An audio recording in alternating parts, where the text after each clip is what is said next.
Put on a mask.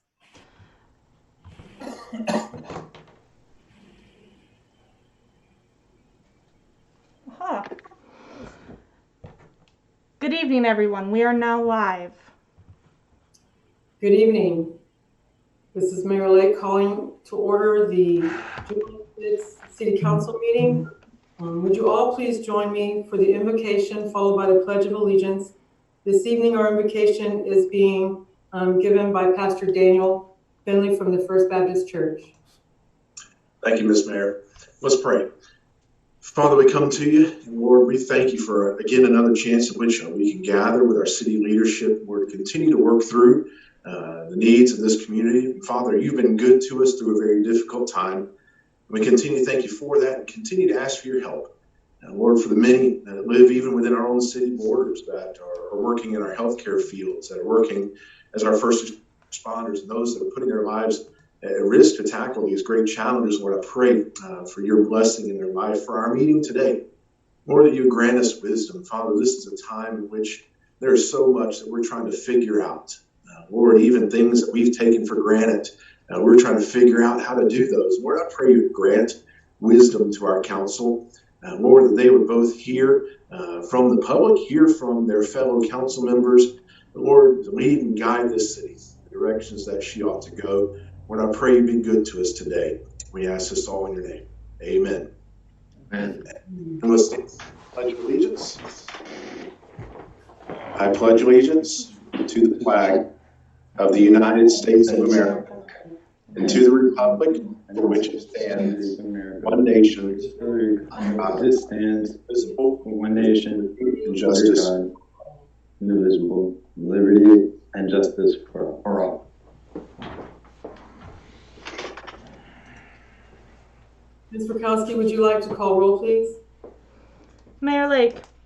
Here. Vice Mayor Hart. Here. Councilman Brown. Councilwoman Kelly.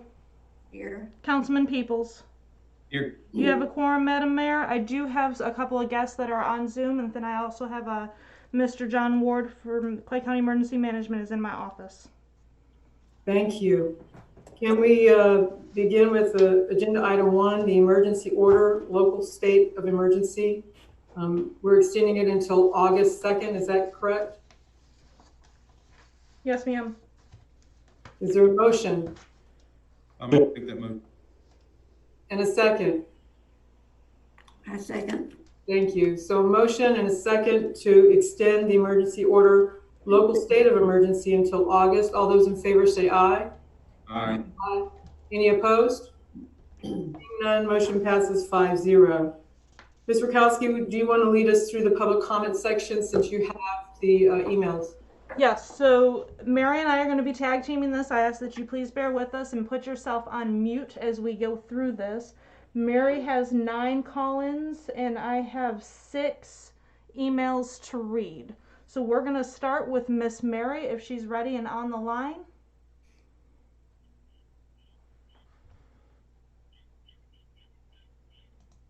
Miss Lynn? Yes, ma'am. I do not have a caller yet. Just one moment. Absolutely. Then I will start with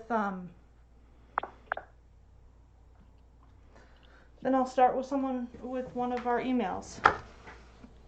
All right, I have a public comment from a Sharon Bisson of 5414 Loch Ness Drive. She writes, I am concerned about the Unite Keystone Heights event scheduled for August 8th. I believe that a protest will be a security risk for our community. The motives of the organizer are questionable due to the fact that he is from another county and is recruiting former black and brown students, facility, and parents to anonymously share their experiences with racism while at Keystone Heights High School.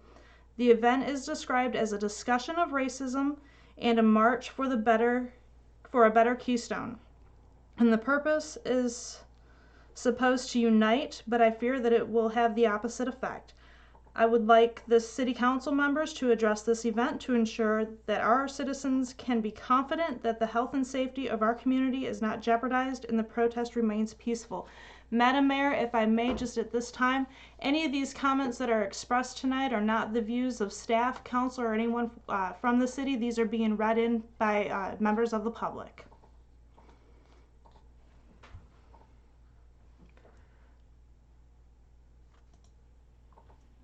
Mary, do you have someone on the line? I do. I have Miss Deborah Stewart Kent. Miss Deborah, if you can Good state your... evening. Miss Deborah, can you hear me? Yes, ma'am. All right, if you can state your name and address for the council, please. My name is Deborah Stewart Kent.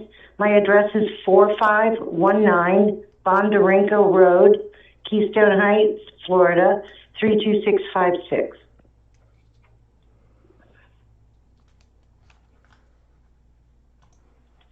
Please go ahead with your public comment. My reason for calling in tonight is to express my support for the Unite Keystone Heights event that is to be held on August 8th on Saturday at noon. I believe very strongly in what these young adults in Keystone Heights are trying to do to bring forward information about events that have been transpiring for many of them their entire lives. For me, as a white person, I have not experienced those personally. I have witnessed them being, many of my friends subjected to those things.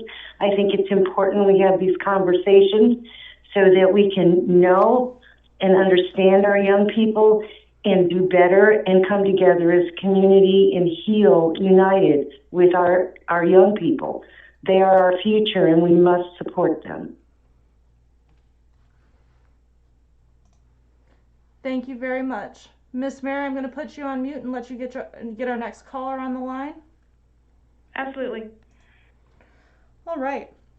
Our next public comment comes from Miss Riviera from 5701 Caribbean Circle, Keystone Heights, Florida. She writes, below is my public statement that I would like to have read into the record in support of Unite Keystone Heights as a request for the permit on Saturday, August 8th. Thank you everyone for this opportunity to share a few words of support for these amazing young men and women requesting a permit for Saturday, August 8th, 2020 to host Unite Keystone Heights, where they will be advocating for mutual understanding and respect of human dignity for all Black and brown people of all ethnic backgrounds. I support their efforts in bringing transparency to a hidden problem that has existed in our community for far too long. Can everybody understand me? Nod? Okay. I am the proud mother of Zach Taylor, who is one of the organizers of this event. This is a young man without question has always been an active participant with his school and community. FBLA Key Club selected to represent his community at Boys State in Tallahassee, Florida, countless volunteer hours at the high school, elementary school, and community events. From sports to playing the saxophone, he has been actively involved in his school and community. This is reflective of everyone involved in the organizing of this event. Listening to this, you are probably telling yourself, sounds like he was well accepted and did quite well. This is often the common misconception of many when they see what they define as successful minority kids here at Keystone. These kids still need to live here. They still need to go to school here. They still want to be active, accepted, and participate in their school and town's activities, but they want to do this without the dark cloud of racism hovering over them. I am a proud parent of 3 KHHS graduates of color. I have seen the racial, ethnic, and discriminatory practices that are still widespread in our communities and schools. The attitudes and tensions that have led to racism within this community are deeply rooted, and these young men and women simply desire an opportunity to promote knowledge, understanding, and cause effective change by peacefully engaging within the community that they were born in, raised in, and went to school in. Discussions about race are always uncomfortable, but with proper planning, open conversations, regardless of how vulnerable we may feel, can transform an entire community. In its recent resolution of eliminating racism, the United Nations General assembly, I apologize, reiterated that all human beings are born free and equal in dignity and rights and have the potential to contribute constructively to the development and well-being of their societies. Let's do better.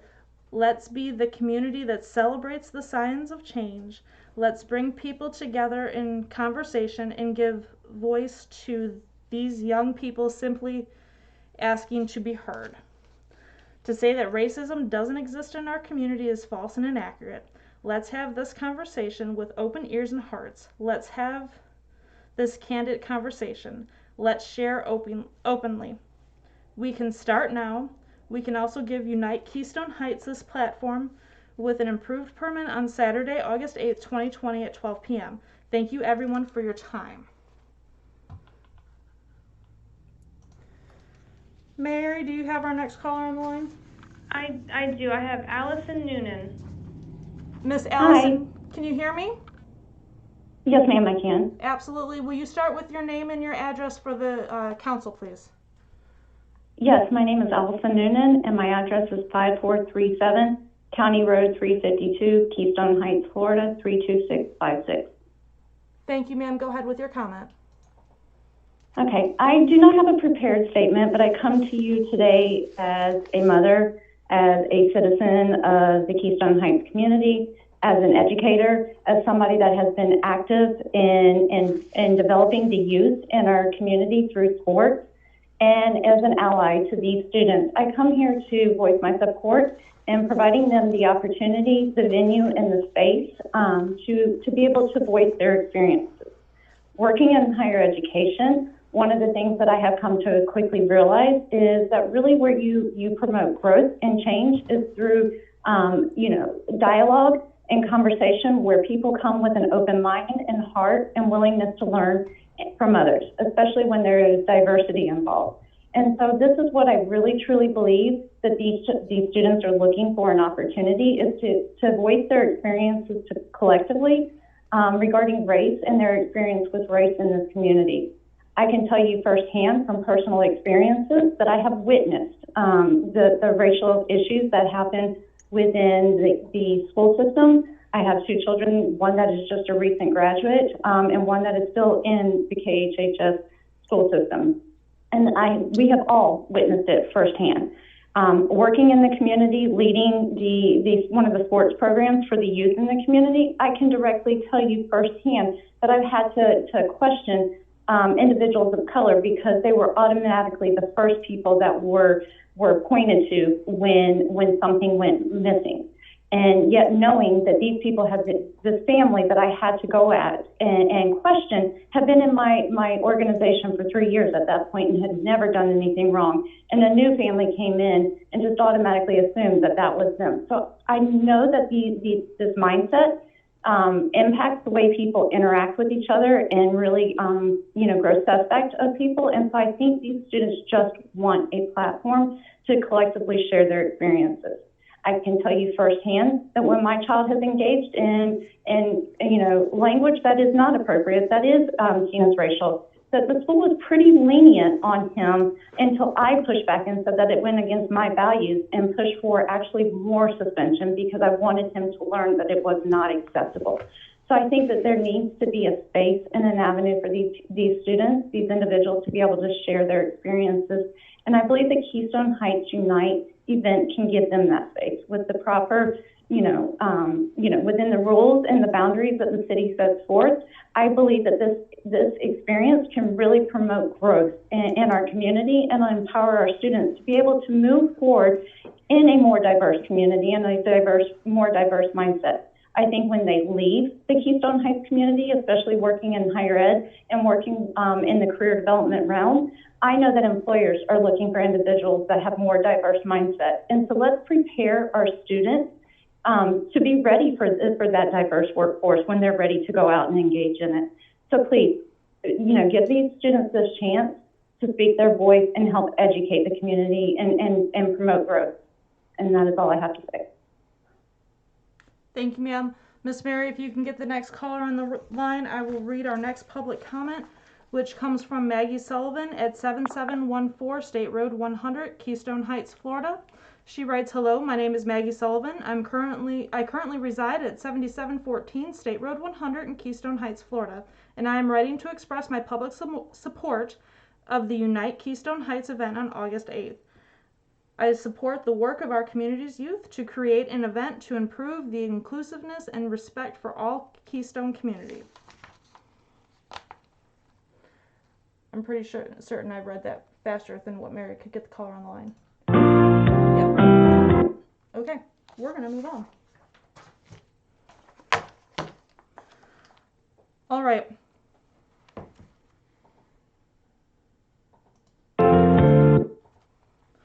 Our next public comment comes from Virgil Ellison at 70 Nelson's Point, Keystone Heights, Florida 32656. It says, "It has come to my attention that persons or organizations may soon apply for a permit to hold a peaceful demonstration or rally in Keystone Heights. This demonstration may or may not be connected to or affiliated with Black Lives Matter or any other organization. However, I have been told the purpose of this rally is to speak and demonstrate on behalf of Black people. It is my opinion that of many and that of many of my neighbors that we have heard enough. We now understand that Black lives do matter as much as any other human life and do not need any further convincing. We have noticed that many of these peaceful demonstrations often turn violent after dark, resulting in property damage, fire, and looting. Furthermore, I have been told that the originators of this demonstration plan to bus in demonstrators from other towns and cities to bolster their attendance. This being the case, no permits should be issued. These demonstrations are getting out of hand. Enough is enough. We have had enough. One cannot turn on the TV any time of day or any station without hearing something about Blacks. I would call your attention to Stone Mountain, Georgia, 4th of July. We now have an armed Black militia. If we do not put a stop to this very soon, this is likely to turn from a war of words into a shooting war, and it would only take one armed idiot to start it. Let's not risk it happening in Keystone. Again, many of my neighbors, and I expect most of Keystone Heights, do not want this permit issued." Again, I'm going to state that these are not the views of the City of Keystone Heights, its staff, or its council, for the record. Miss Mary, do you have our next caller on the line? I do. I have Miss Dawn Collingford. Hi there. Hi, can you hear me okay? Hi. Perfect. Yes, If you sure. can state Yep. your name and address for the record, please. My name is Dawn Collingford. I live at 6022 Southeast 4th Avenue, Keystone Heights, 32656. Thank you very much. Go ahead with your comment, please. I'm just going to make it short and sweet. I am speaking in favor of the Unite Keystone event scheduled for August the 8th. I think that this community is in desperate need of more diversity of events and community involvement. And it's an opportunity for the community as a whole to come together and learn about things that affect everyone in that community. And I commend these young people for speaking out and speaking up, because it's such a brave thing to do. And regardless of if you believe their stories or not, it's just that. It's their stories, not yours. And their voices deserve to be heard. And for people to say that racism doesn't exist in this community is absolutely false. Every single person deserves to feel safe, equal, respected, and a part of this community. Thank you. Thank you, Miss Mary. If you can get our next caller on the line. All right. The next one comes from Miss Barbara Franklin with the Keystone Heights Business Association, and her address is 7388 State Road 21, Keystone Heights, Florida 32656. Miss Barbara writes in, my name is Barbara Franklin. My address is 7388 State Road 21, Keystone Heights, Florida 32656. I'm a local business owner and heavily involved in the community. I also raised my son in Keystone, who attended Keystone Heights schools. I understand that the council is to vote whether to approve the 8/8 event, which is being requested to be held on city property. Not just as a business owner, but a community member and a leader, I am opposed to this event in its entirety. Although through all of my community involvement, I have proven that I am for all people. I am against potential violence this may bring to the innocent and the protesters that say they are only going to have conversation. Look at those other cities that had peaceful protests as it pertains to Black Lives Matter. Innocent people have lost their lives, businesses have been destroyed, looting, I could go on and on. After reading many of the Facebook posts, these young adults and youth seem to have very good intentions and have a right to be heard. With that said, it is your job as council to keep our community safe. If people are bussed in from other towns, this could be catastrophic to our community. They want to exercise their freedom of speech, but I would be so bold to say that the majority want to keep our loved ones, businesses, and homes safe from the current chaos. August 8th will most likely be another day that's over 100% degrees. I think that's supposed to be that's over 100 degrees. Will they have masks on in the heat? If so, the entire time that they are out there? We are also dealing with COVID-19, not just potential rioting. Will this group attain event insurance? Every event I do, including the ones that the city has asked me to do, I have had insurance. As an insurance agent, I do not know of any carrier that will insure this at this time due to the chaos.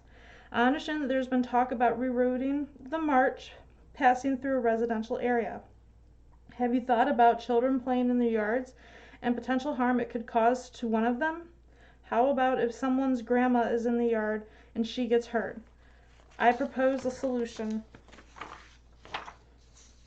Their website indicates this is to have a conversation about being Black in Keystone schools.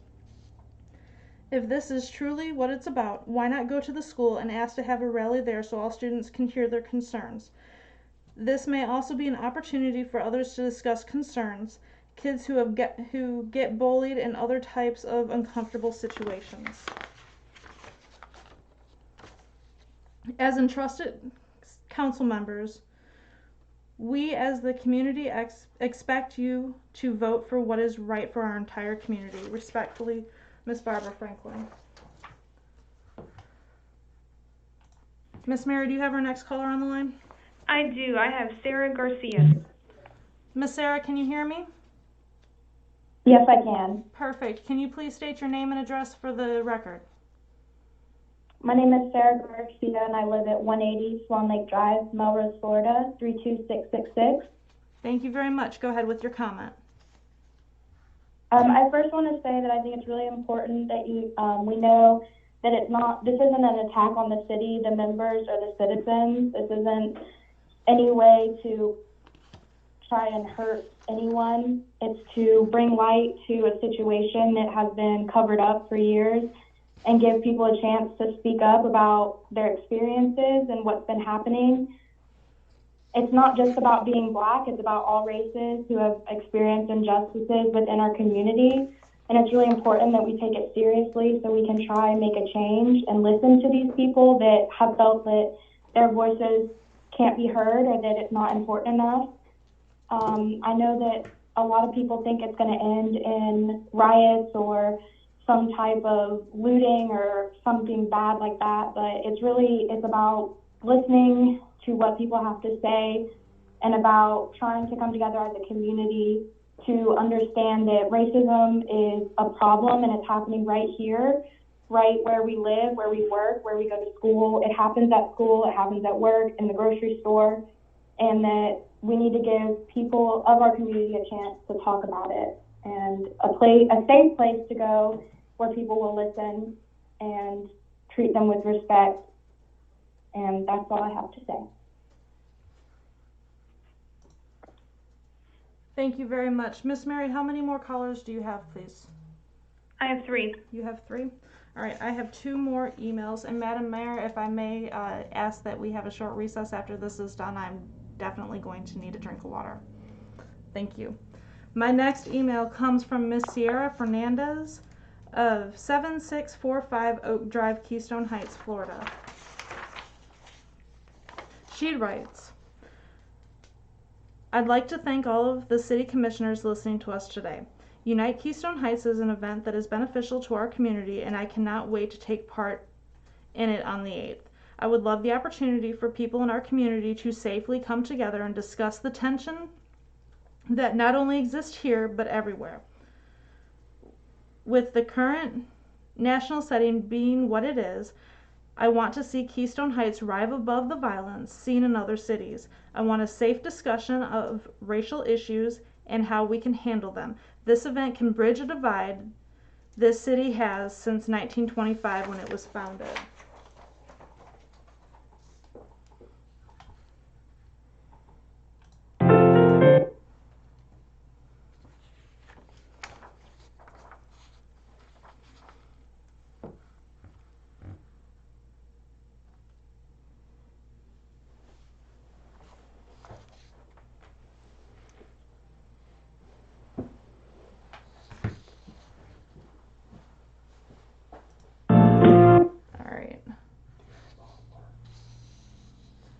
I'm going to go ahead with my last email. My last email comes from Miss Amy Zakowski of 154 Bakers Acres Drive in Hawthorne, Florida 32640. She says, I am writing to express my support for the Unite Keystone Heights event proposed for August 8th, 2020. It is inspiring to see our future leaders step up to the plate in an effort to facilitate healthy discussions about the concerning state of racial relations in our country. I have seen many comments on their Facebook page that indicates that the community as a whole is disturbed by the desire to host this event. That response in itself proves that there is much work to be done here. As the parent of a former graduate of KHHS who happens to be a black student, I can assure you that there is much work to be done here. I am happy to see this brave group of students trying to bring awareness and unity to our area throughout peaceful, insightful, and educated conversations.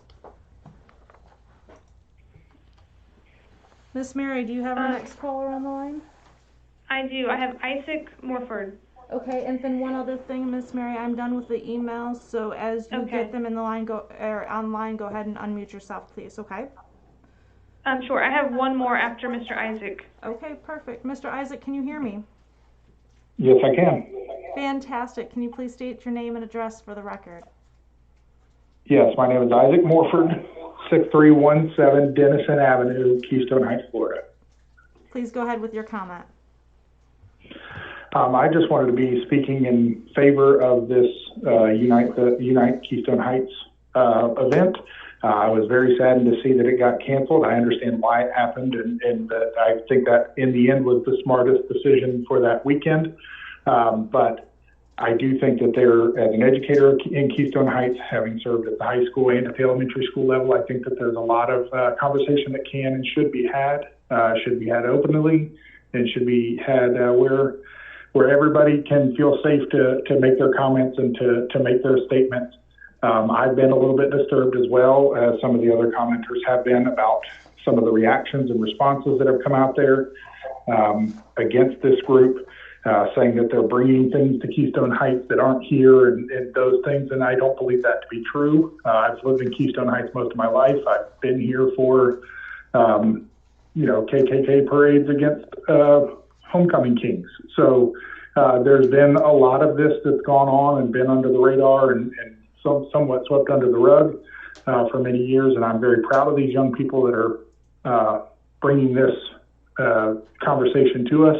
And I plan to be there to support them in that, and just wanted to make sure my comment was heard. Thank you.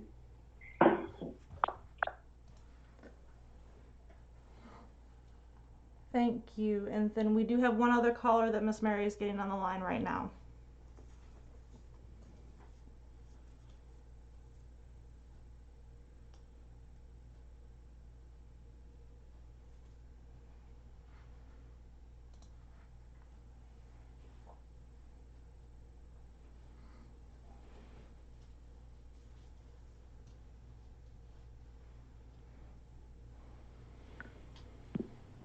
Miss Lynn, I have our last public comment. It's Michaela Bruno Smith. Fantastic. Can Hello. you hear me? Hello, how are you? Good, how are you doing? I'm doing well, thank you. Can you please start with stating your name and address for the record?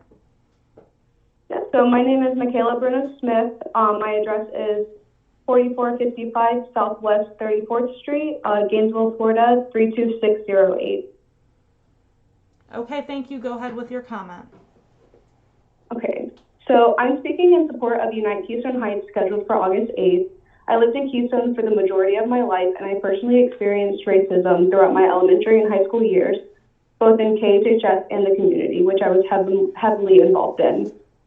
The discussion is very important to show young people that their voices can create change and that their safety and respect is valued in this community, a message that has not been present in the past. The organizers that have been a part of this experience have been willing to work with the community, which is shown through their willingness to change the date and work with CCSO and community officials. I think the uproar that this event has caused is one key reason as to why we need to have an event like this. I think a lot of people and a lot of the worry is coming from people not wanting the community to be harmed, and that has never been and will never be the intention. The organizers are from Keystone and still live in Keystone. It seems to have been forgotten that this is also their community, and they just want to be able to be a part of it how they should be able to be. The event wants to send the message that racism is prevalent, but that we can fix it and that we can become educated. The misinformation that has been spread is not the proper message that Unite Keystone Heights ever wants to send. The discussion and march are only to bring light to racism and what the next step can be for all community members. Racism is very prevalent, and I think the discussion can create a foundation for a better Keystone. I hope that if a permit is granted, that everyone will be respectful and in attendance, and that we can come together to shed light on an important issue that has been ignored in the past. Thank you. Thank you very much. Miss Mary, that is our last comment. Is that correct? Yes, that's correct. Madam Mayor, it is 6:38. I'm going to request a 3-minute recess to go ahead and get some water, if that's okay. Yes, if you all will just stay tuned. You can also turn off your video for that 3 minutes, and then Ms. Lynn, when you're done with your break, why don't you call us back? I absolutely will. Now I'm going to flip the screen to our Keystone Heights logo. Oh, there you go. Excellent. Thank you. Thank you.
us.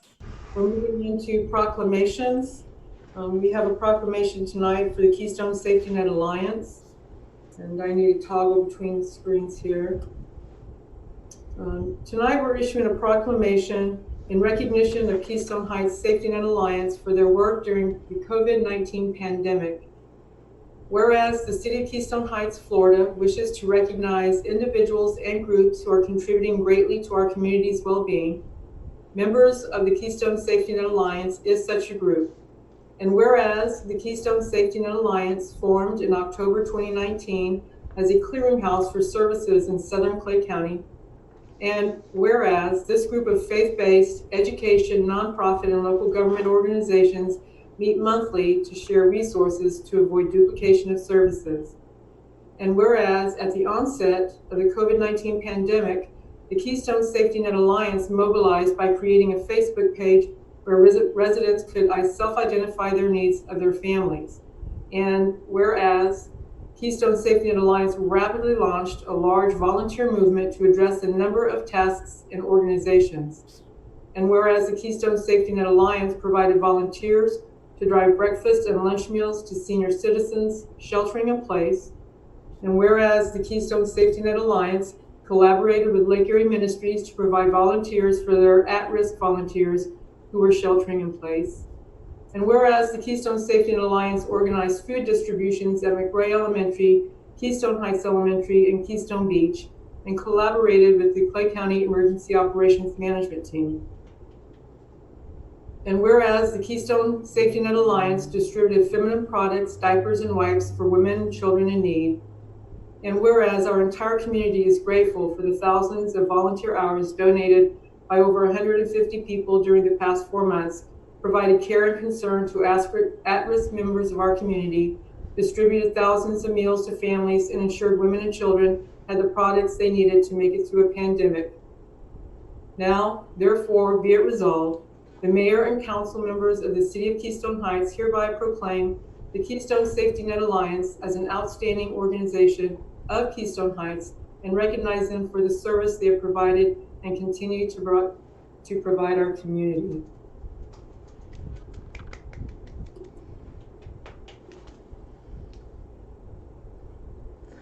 I would like to say just a little something before I turn it over and recognize two of the chairs of this organization.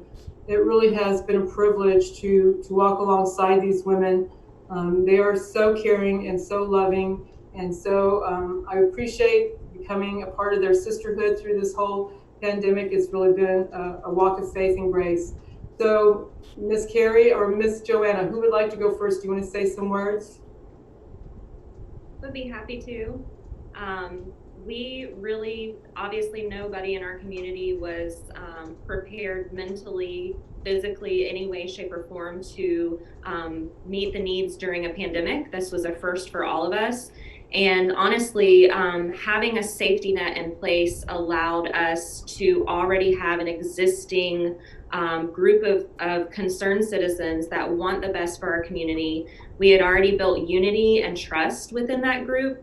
And when you have those elements and then you face a crisis, it was just such good ground for us to begin meeting those needs very quickly. And I will say it was not without lots of collaboration. Our city was extremely supportive from day one, brainstorming and helping us walk through and work through what the next steps were. We recognized that we would put a plan in place to feed and not know where the food was going to come from. And then a church from Northern Clay County would come into play. And this was before the Clay County Emergency Operations were a part of that. But it was just absolutely incredible. So it took a couple weeks to get going. And by the time Clay County Emergency Operations were ready to enforce what they had, it was just such an easy transition. It moved so fluidly, but it was because people were not worrying about getting credit. People were not worrying about, their name being put to the work. It was about who is in need, who is the most in need, and how can we meet those needs directly. And so it really was an honor every single step of the way to get to be on the front lines. There were times that we were fearful and we were worried, but then our mayor would step in and walk in the door and say, "How are my heroes today?" Which is way too high of a title for us, but nevertheless, that just gives you the sense of what it really looks like for a community to band together. And that's what we were able to do because of everyone working together and everyone just being so willing to step into roles that none of us were comfortable with and none of us had ever even been in before. So it was really an honor. Thank you. Ms. Carey, did you want to add anything? No, thank you very much. Joanna did great. And with this, you know, we do have a check for you for $2,500. So we'll make sure Ms. Rakowski gets that check cut, and then I'll call one of you when it's ready, and you can come pick it up, or I'll drive it by. Madam Mayor, I believe that on Thursday we'll have the proclamation ready and the check ready to be presented so that we can do social distancing and take a picture for our Facebook page. Oh, excellent. Okay, we'll see you ladies on Thursday. Thank you so much. You're welcome. Thank you.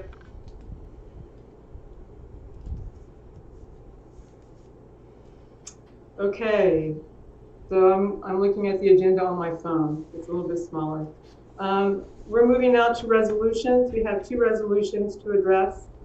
The first is a home business, ultimate hot pressure. Ms. Rakowski, would you like to address that event? Yes. Madam Mayor and Council, in your packets, you will find an application for Ultimate Hot Pressures LLC. This is going to be a home-based business. He's utilizing his home address to receive his mail and have an office. It's off of Nelson's Point.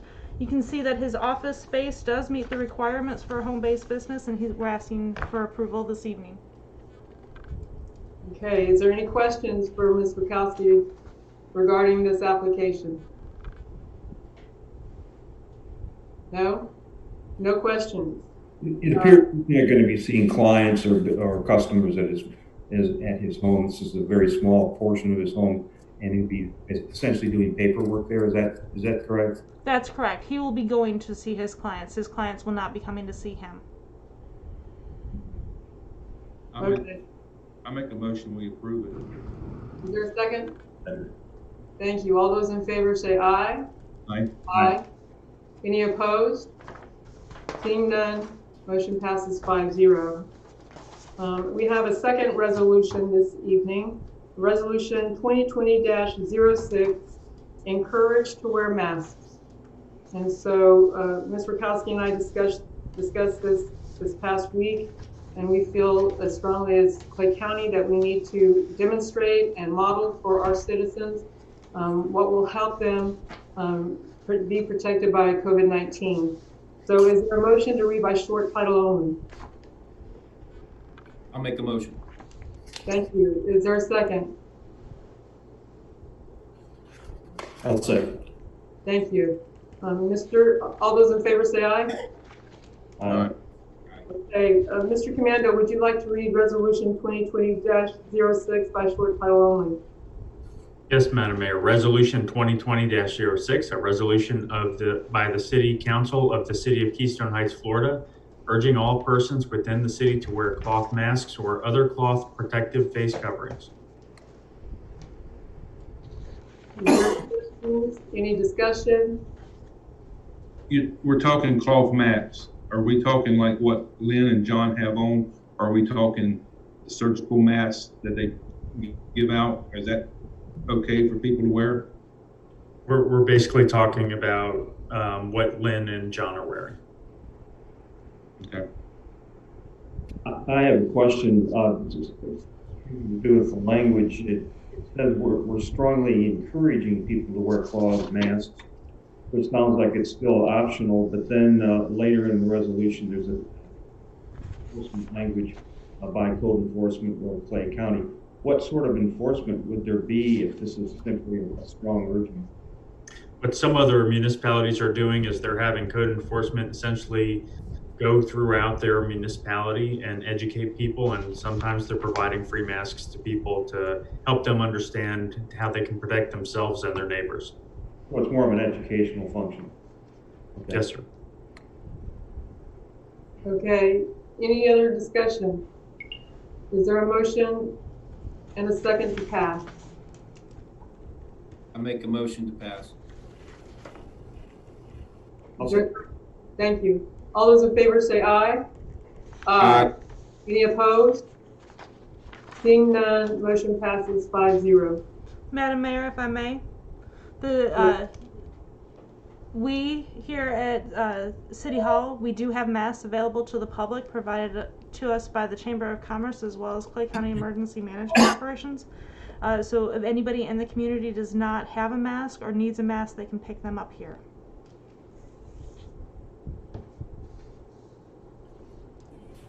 Sorry, my parents' phone is ringing. We're moving now into our special events area of the agenda.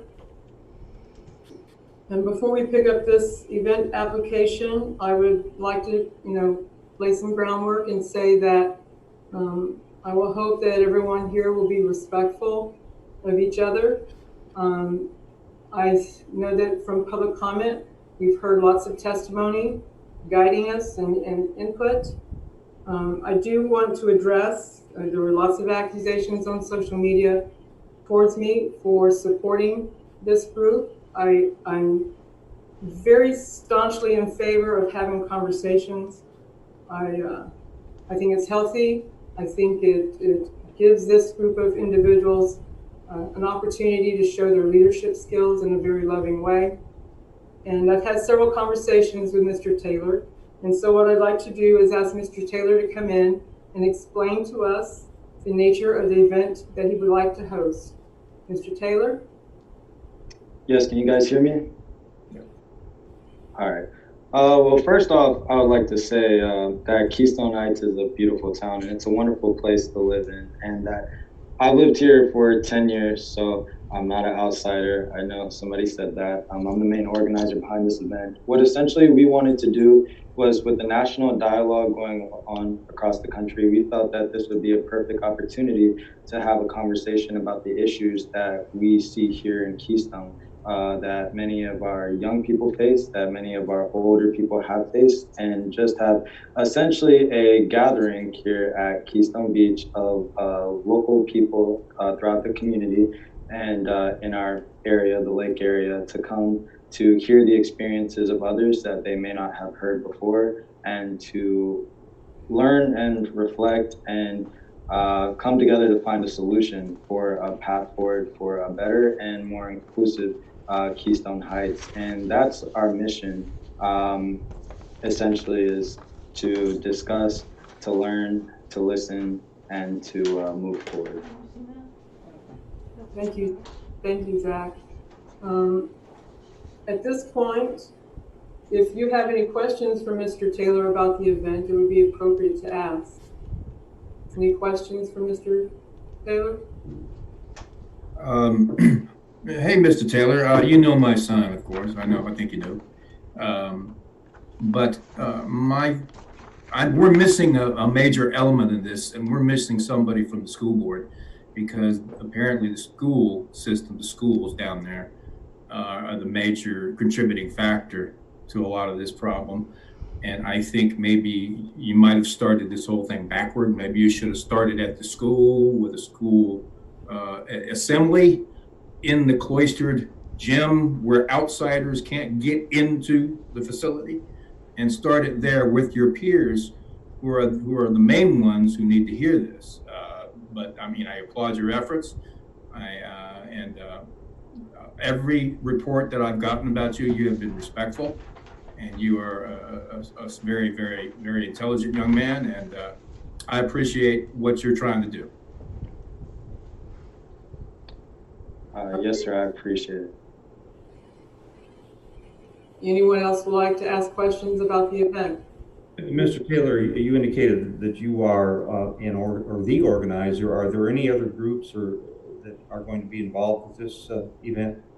No, sir. So I'm the main organizer behind the event. However, I'm not the only one. Our organizers consist of 5 current and former students of Keystone Heights High School. They range from the age of 17 to 20, but we all live here in Keystone. We're all local. We all have gone to the high school.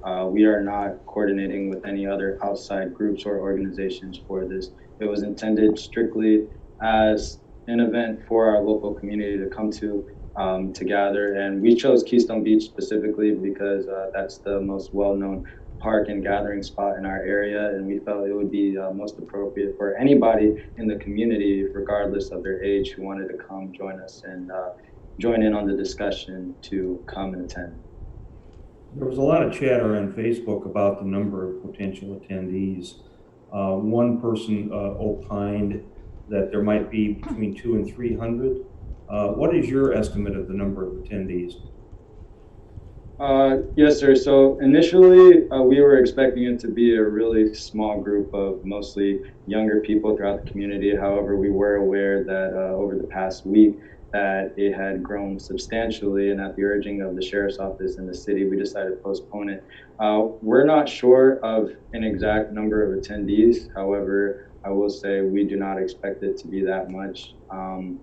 But over the next month, as it gets closer, we'll work with the sheriff's office to ensure that however many number of people that do come to our event, that it'll be as safe as possible. That's all I have. Thank you. Thank you, Vice Mayor. Mr. Brown? Yes, Zach, I would, my son went to Keystone Heights High School. I went to Keystone Heights High School. If I'm not pronouncing these politically correct, forgive me, but when I was in high school was a long time ago, okay? Things have definitely changed. But my son was in high school and had several great friends that were a color, that were black. They came and stayed at our house, and I never heard anything of racism or anything like that going on in Keystone. I've been out of the loop a little bit for the past few years with the high school, but my biggest concern is the marching, or whatever you want to call it, through the neighborhoods. Our job, and we take an oath to protect the citizens of the Keystone Heights, and I take that as, you know, as gospel. I mean, that's one of our biggest concerns is the safety, not just our citizens, but you guys that want to do this. My concern is going through the neighborhoods. I honestly do not agree with marching through our neighborhoods. Actually, and the other thing, one of the other things is a lot of these talks, protests start off like you want it to start off, but unfortunately, people that don't even have anything to do with the communities show up, and then that's my biggest fear. And of course, I've heard a little bit on Facebook and talk that Black Lives Matter are coming from Gainesville and Jacksonville. My understanding the one they had in Gainesville was was done very good, and there wasn't any problems. I might misunderstand that, but Jacksonville was on TV. We had a police officer get stabbed in the neck, and it turned out to be violence. And we see on TV every day, especially the weekends, what happened this past weekend. An 8-year-old girl was shot and killed. I don't want that in my neighborhood. I don't want that in my city. But I do agree with, it's your God-given right, and the Constitution of the United States gives you that right, and everybody else that wants to speak about what the concerns are. I go back to Mr. Peoples. I think this should have been looked at the educational part of it, where you can have it in the gym and have your peers all together and discuss this. My biggest fear is the public safety and what this might turn out to be. And you might not even, I know you don't want that, Zach. I know you don't want that, but you might not have any control over that. And that's my biggest concern. I'm done.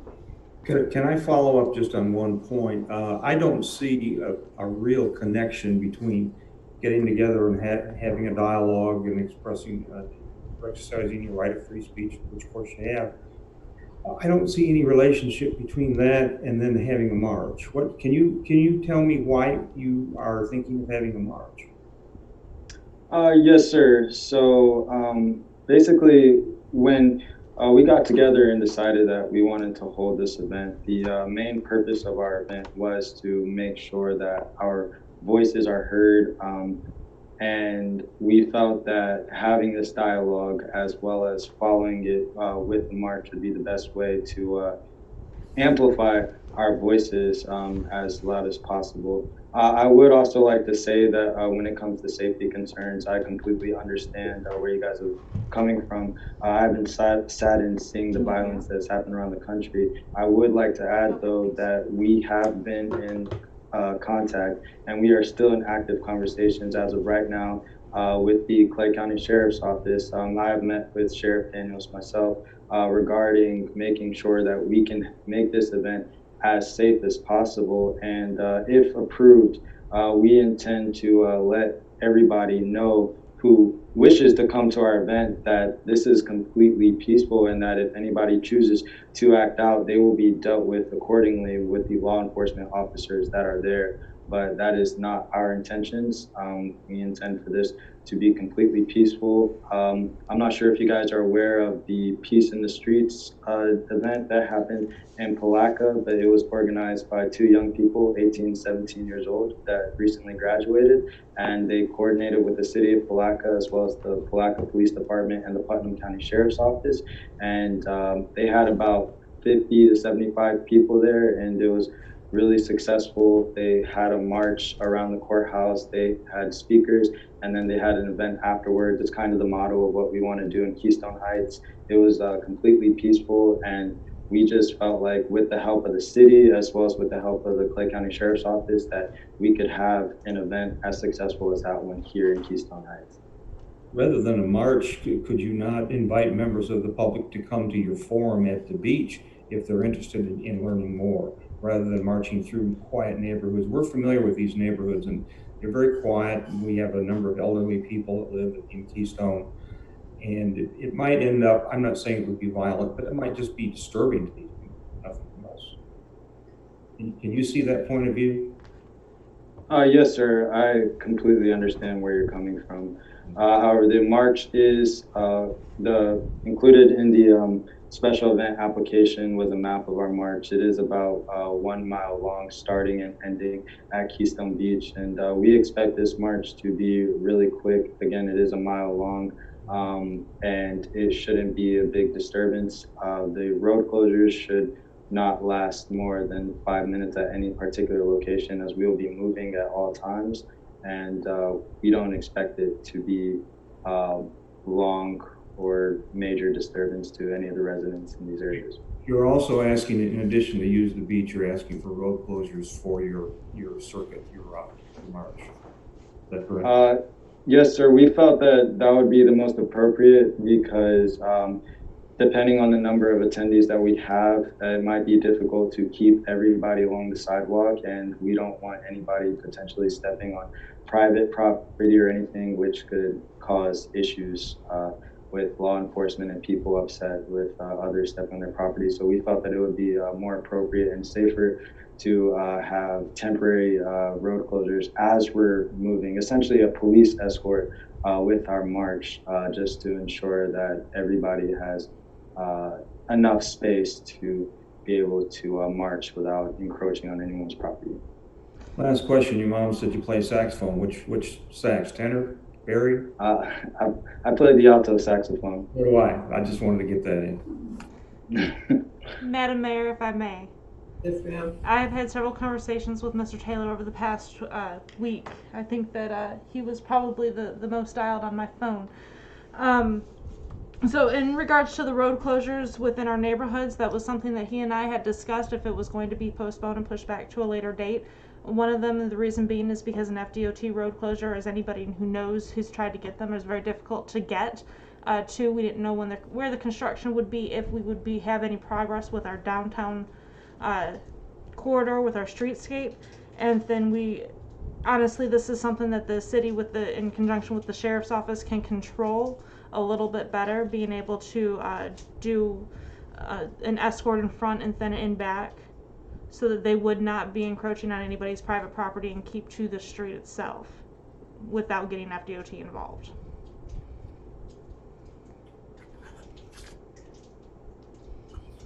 Well, I just want to say too, before we, start to deliberate about a decision over this event, Zach, you have been tremendous to work with. Very mature, very thoughtful, and measurable individual.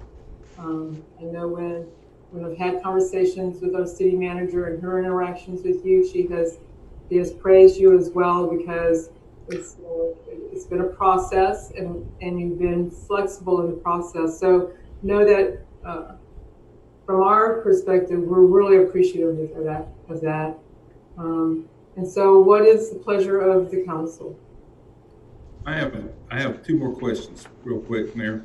Sure, go ahead. Law enforcement. Who is paying for the law enforcement?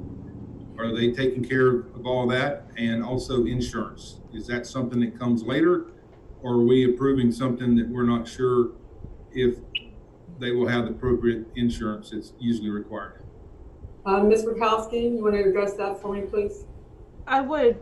So in the conversations that I've had with Mr. Taylor, one of the conversations that we've had is that we've recognized that the application does not provide insurance or the safety plan at this time. I will be working with Mr. Taylor if council decides to approve this event, with Mr. John Ward from Emergency Management, as well as the Sheriff's Office and everybody else involved, to ensure that this event would go on safely if approved. And then also the need for insurance would need to be provided, as it is from every other entity. Madam Mayor, if I could have the floor for just a moment, I'd like to get some factual material into the record. The factual material revolves around the elephant in the room, which is COVID-19. First of all, there is an state of Florida CDC guidance regarding organizers of community events. I don't know, Mr. Taylor, if you're familiar with that or not. I think Mr. Ward may be, but essentially what it does is it gives guidance to in handling large events, gives communities a lot of discretion as to how to handle it. But a lot of considerations. Number one, the overall number of attendees, and I guess we don't know what that is. The level of transmission in your local community and the level of transmission in the areas from which your attendees will travel. This is transmission of the disease. Just as a point of information, we only have 21 cases all in our area code or zip code, but there are substantial cases in Alachua County and Duval County. This is all public information that you can get from the dashboard. But currently, the incidence of cases in Clay County on May 24th, here again, according to the Department of Health, was 1.57% of tested people. Now it's 10.87%. If you go to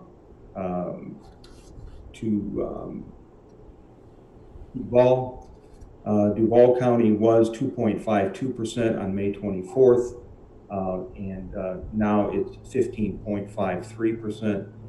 Alachua has a similar demographic. In Alachua, it was only 0.39% in the May date, and now it's 7.13. So while we're an island right here, all around us we have high incidence and growth of the COVID. One other factor I'd like to get in the record is in our county, the median age of the carriers is 47. Median age in Duval is 34, and Alachua is only 29. So if we do have people coming in from out of the area, it seems to me that it's the young people that will be coming to this, the younger people will be coming to this event, and they'll be more likely to be carriers if they're coming from out of the area. So that together with the public health advisory from the CDC and the state, I think is something that we have to take into consideration in our discussion. Thank you. Thank you, Vice Mayor. It's fortuitous that Mr. Ward is here and he's up next, but I have a question for Mr. Ward, if you would please. I know in your capacity as the Emergency Management Director that you have measured Keystone Beach and developed the capacity for that particular park. Is that correct? Yes, for the fireworks, non-physical distancing, yes, ma'am. So I know that you have come up with a formula, or the state has come up with a formula, that if the parks are open, which the parks are open, and you have X number of square footage, how many less people, what would be the capacity if you took into consideration COVID-19? So I'd have to figure those numbers sitting down with the fire marshal. I can tell you based on the furniture capacity. When I say furniture, what you physically have sitting in there, your square footage and the gates being open, I believe the numbers were around 3,700 that was allowed in there. We'd have to go back and figure with, what's that? That's correct. Okay, my apologies, I'm thinking off the top of my head. It was 3,700. To get the physical distancing, you'd have to go back and refigure that and how you set everything up. If you wanted to do the aisleways, that type thing, if you expect it to get to that size. Well, I would be interested in hearing what that number would. Mr. Taylor, if we looked at the capacity with social distancing at that park and had to limit the number of people that were allowed in the beach, would you be willing to do that? Yes, ma'am, completely. And I would also like to add on to that we have taken COVID-19 under consideration with our event, and we do plan to have some measures to protect our participants as well as the community in general. We intend to have ample hand sanitizer located throughout the parks to make sure that people have places to sanitize their hands. In coordinates with Resolution 2020-06 that was just passed, we do plan on having free masks available to all of our participants, and we highly encourage all of them to wear masks throughout the event. And given the size of the park, we feel that there will be plenty of space for proper social distancing of all of our participants. After the march in the agenda, it says we do plan on having food and as well as refreshments. We plan on limiting contact with the food and refreshments as little as possible. So we plan on having one person cooking the food, one person giving it out, as well as making sure that we have one person giving out the refreshments as to limit the spread of germs while having a lot of people doing it at the same time. So, and we're definitely open to working with the Clay County Health Department to for anything else that they feel is appropriate given the situation. Thank you. So, Mr. Ward, well, let me go back to council. Given all this information, what is the pleasure of this council regarding this event application? Madam Mayor, during the CRA meeting, I'm just letting the public know that we postponed the Meet Your Neighbor Day, and I believe Mr. Hart said he was going to postpone the Kiwanis yard sale. There are two future events. The one we took care of with CRA, basically canceling the September event. Kiwanis does have an event scheduled for August 1st, and it's going to be Meet Your Candidates and a yard sale. We don't know how many will be there, but on the side of caution, I am going to be making a motion when we get to later in the program to cancel that event as well. Thank you. I wanted to just say that we canceled out of abundance of caution because of COVID-19. And I am not going to say, let's not have the Unite Keystone. Can we please postpone it again until we get a better grasp on this virus and see what's going to happen? We have left the month of October open for possibility, and let's see what happens with October. So I'm requesting that we postpone it, that you postpone the event until at least maybe October. We would definitely agree to that, the postponement of the event. That would be something that we would agree to. Okay, then I believe, Mr. Commando, do you need a vote on this, or we can build consensus? I believe based on consensus, you can agree to defer a decision on the application to a time that the applicant's asking for it to be heard. I think that's wise, and also to take a second look at the COVID-19. That's the main driver of this. I don't think, Mr. Taylor, from what I'm hearing, that we're going to say no if you touch all the bases as far as insurance and so on.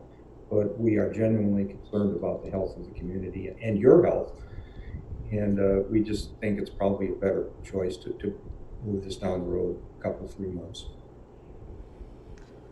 That's my sense of the situation.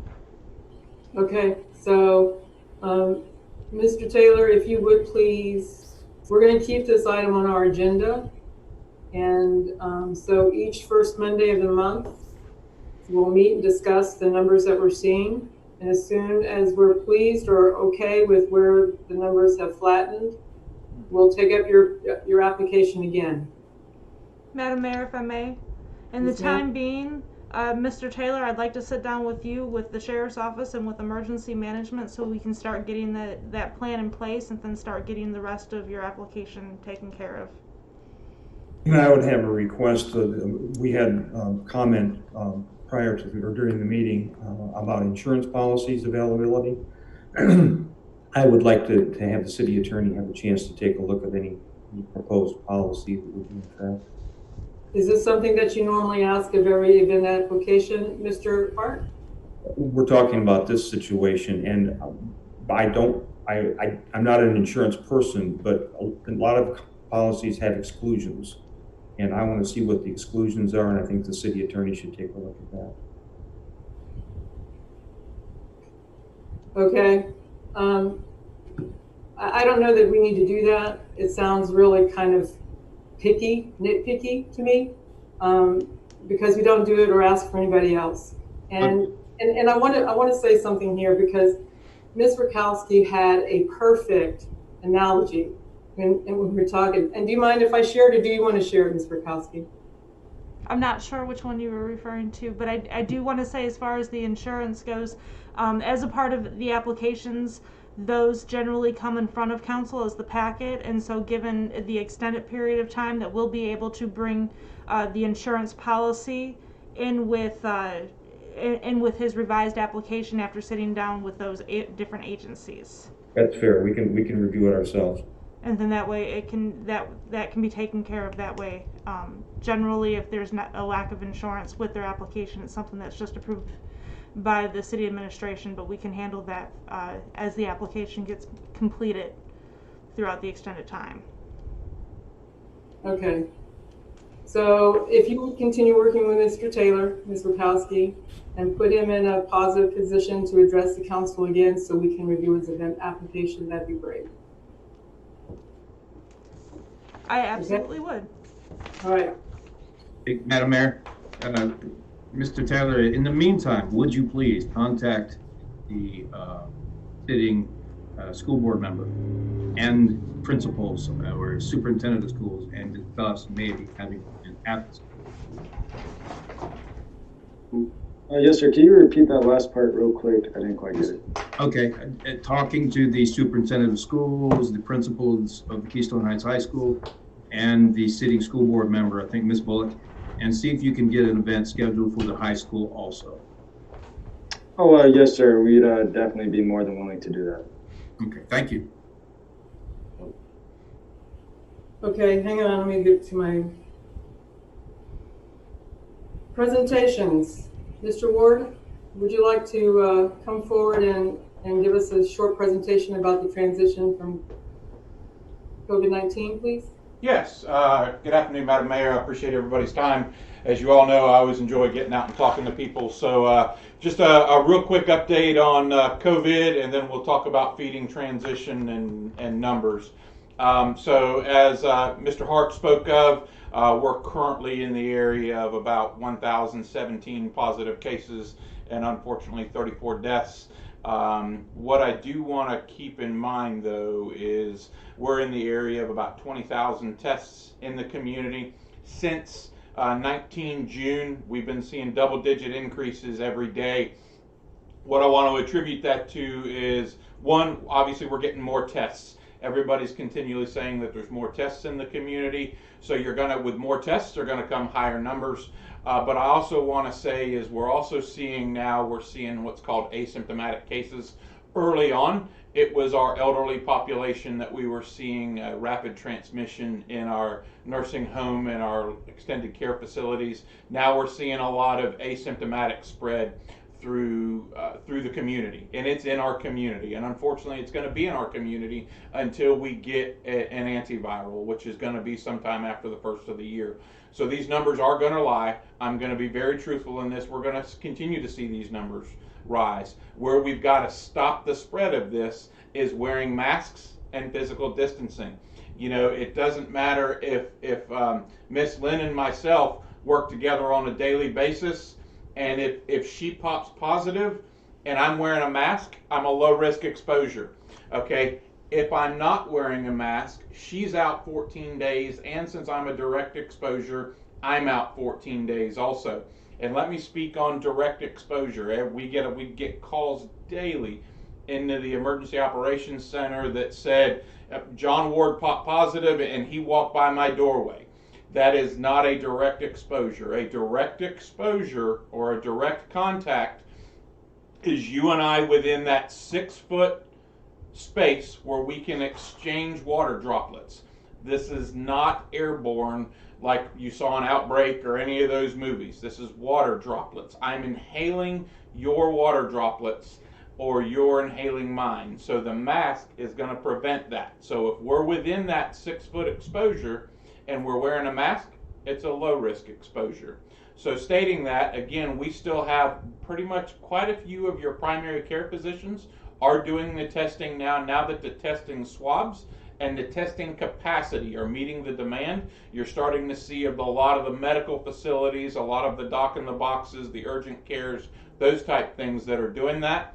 Clay County still has the one fixed base testing location at the Department of Health in Green Cove Springs off of State Road 16. And if you would like to set an appointment for that, it is 877-252-9362 to schedule an appointment.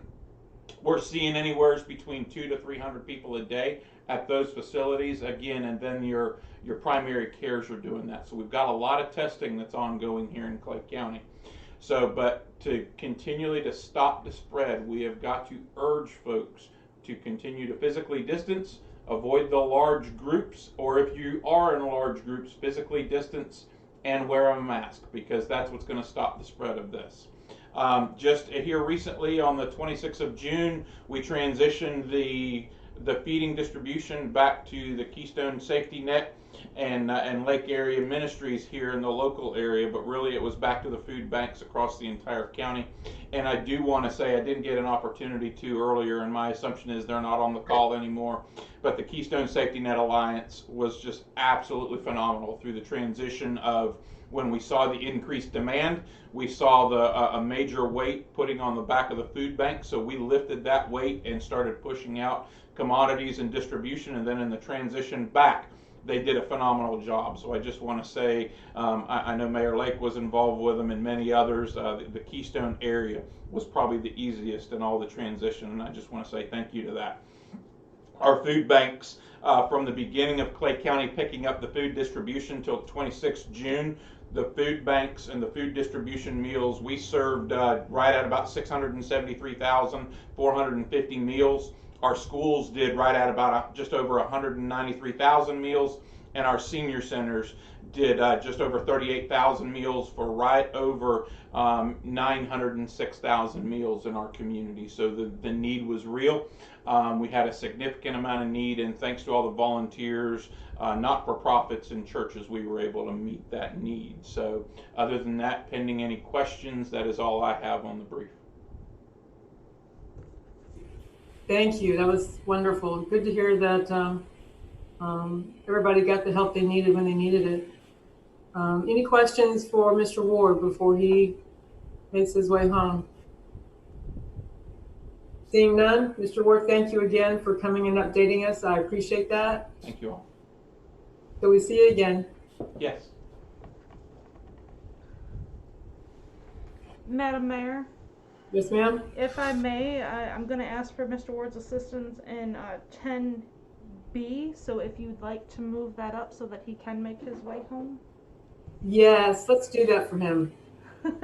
I'm sure he's had a long day at the office, and his family would probably appreciate seeing him. Does anybody have an objection to moving him up the? Okay. So, Ms. Rakowski, do you want to start off, and then Mr. Ward can jump in whenever you need him? Absolutely. So under 10B, the CARES Act interlocal agreement, the county, so let me start off first, is that the county's been allotted $38 million, and Mr. Ward, please correct me at any moment. The county's been allotted $38 million under the CARES Act. The city of Keystone Heights portion for the city limits is roughly $270,000 to $275,000. The county has met a couple of times regarding these funds. The first $9 million, I believe that they're in conversations and contractual agreements right now to receive. Our allotment of the $270,000 to $275,000 is within that first $9 million, which means that we'll be receiving funds quickly in order to get those out. Now, one of the things regarding the CARES Act is that all of these funds have to be spent by December 30th of this year, so we'll be working very quickly. With that being said, we do not have an interlocal agreement drafted yet. The county's working through that.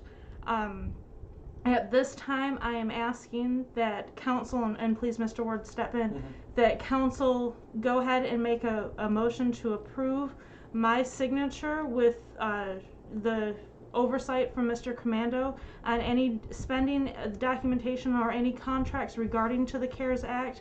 And I will be able to brief you in the next council meeting so that we can make sure to get through this quickly and get everything spent where needed. Yeah, so I'll just jump in, and great job on presenting that. I do want to say that the first $9 million has been transitioned to the county, and we have developed a spending plan for the remaining 75%, and we are awaiting approval at the state level for that. The first $9 million was fronted by the state. The remaining 75% will be a reimbursement based.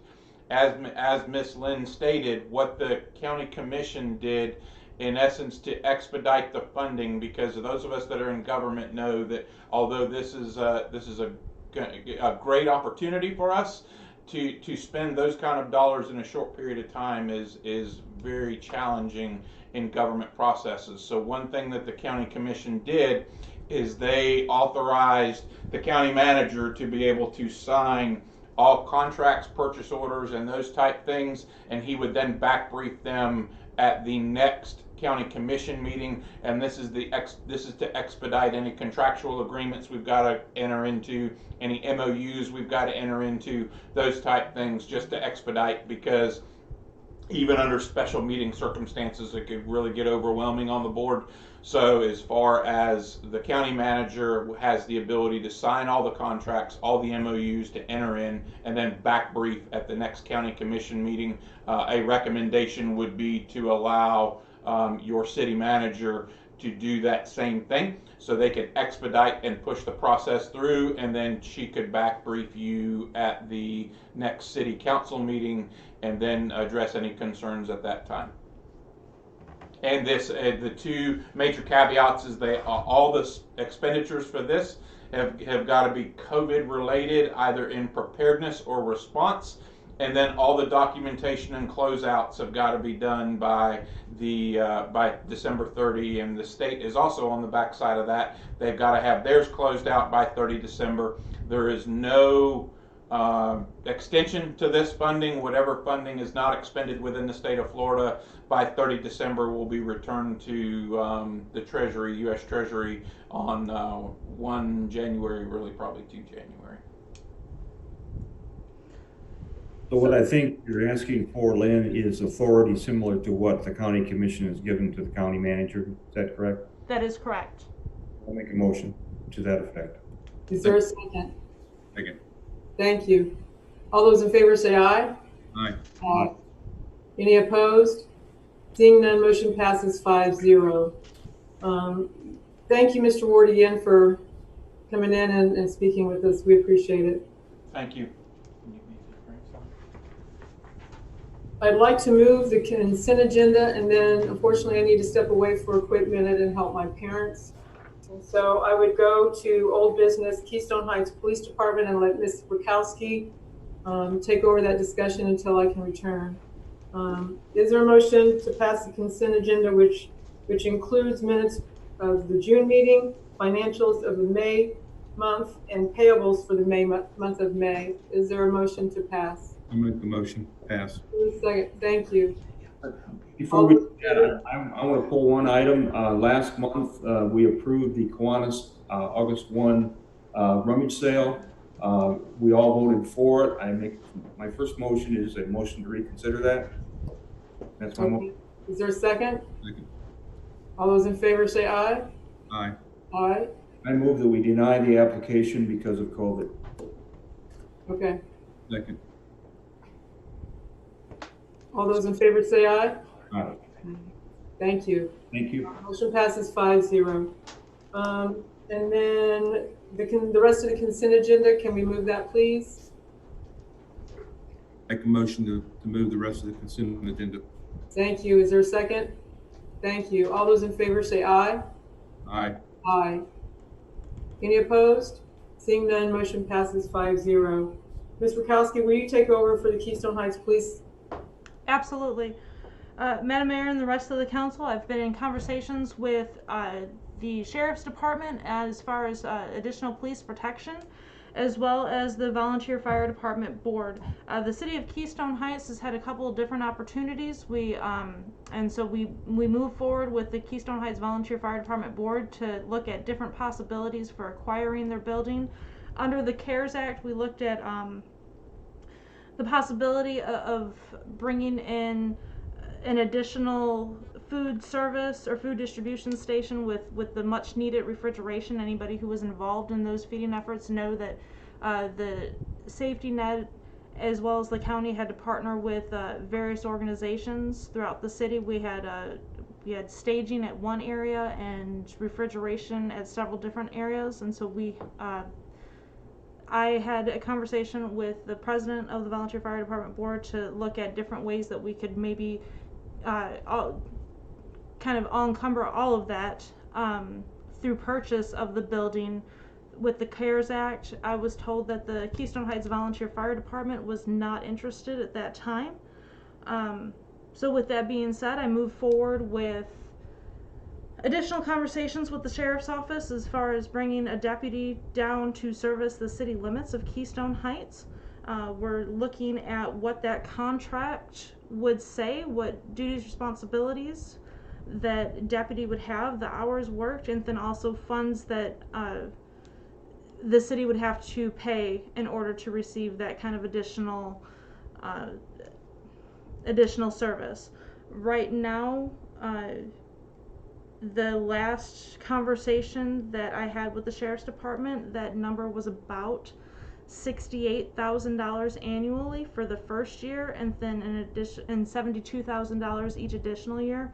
I'm working with the chiefs to look at different ways that we can bring that number down.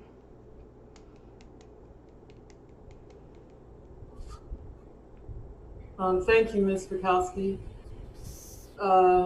Let's start the conversation.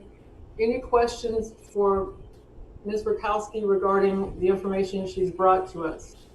Is there a desire by the council to allow her to continue negotiating to see if she can get that number down? Yes. Yes? Yes. Consensus? Okay. Mr. Brown, yes? Okay. Ms. Kelly? Yes. Okay. Ms. Bukowski, do you want to carry this item to the next agenda to see if you can continue to work that number down? Absolutely. And if it's the will of the council, I'd also like to try to have different conversations on how we can have an increased presence inside the city limits and how we can utilize maybe a deputy or community affairs officer to our benefit here within our municipality. Okay. I think you have that consensus moving forward. And I know you have some creative ideas about how to address that, so we'll just let you go do your thing. Be creative. Okay?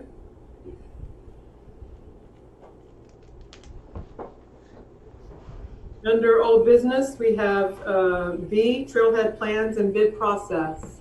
You want to let us know where we're at, Ms. Burkowski? We had our pre-bid, mandatory pre-bid meeting last week prior to our staff and council pitchers. That went well. We had 11 individuals attend. We will have, our bids are due July 10th. And so once we get all of our bids in, I'll be asking for a special council meeting so that we can award that project.